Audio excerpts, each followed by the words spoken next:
বিশাল লাগে।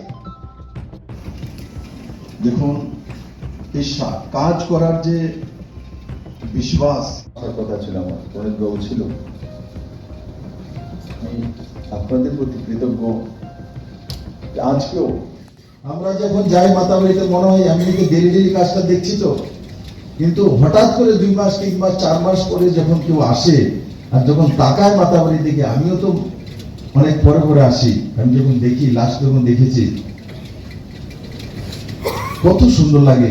এই মাতাবাড়ি পুরো তৈরি হওয়ার পর প্রণেশবাবু বলছিলেন যে ট্যুরিজমের মাধ্যমে উদয়পুরের লোক বা ঘুমতের লোক এক বড় রোজগার সৃজনের দিকে যাচ্ছে। আমি ওনার সঙ্গে সহমত। আমি সবসময় বলতাম আগে মাতাবাড়ি একা ত্রিপুরার মানুষকে রোজগার দিতে পারে, আর কিচ্ছু করার দরকার নেই, একটা মন্দির করতে পারে।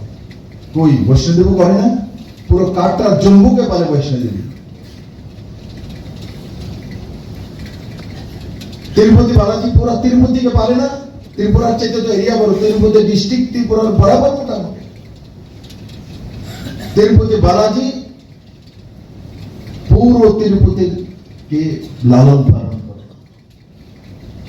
সে এক মন্দিরে যাওয়ার জন্য এয়ারপোর্ট,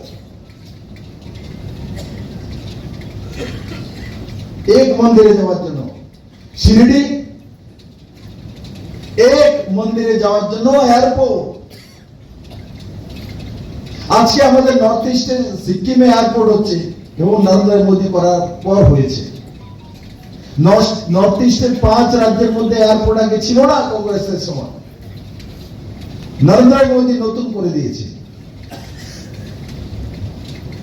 আর যে কথা বলছিলাম শিরডির কথা, তিরুপতি বালাজির কথা, কেরলার পদ্মনাভন মন্দিরের কথা, বারাণসী শিবজি মন্দিরের কথা, মধ্যপ্রদেশের মহাকাল, গুজরাটের সোমনাথ, এগুলো শুধু কি হিন্দু বা সনাতন ধর্ম প্রতিষ্ঠানের কোন মহাদেব মন্দির বা কালী মন্দির এতটাই না। কমিউনিস্টরা ভুল করেছে, কমিউনিস্টরা অন্যায় করেছে। এরা ধর্মকে বলতে আফিমের নেশা।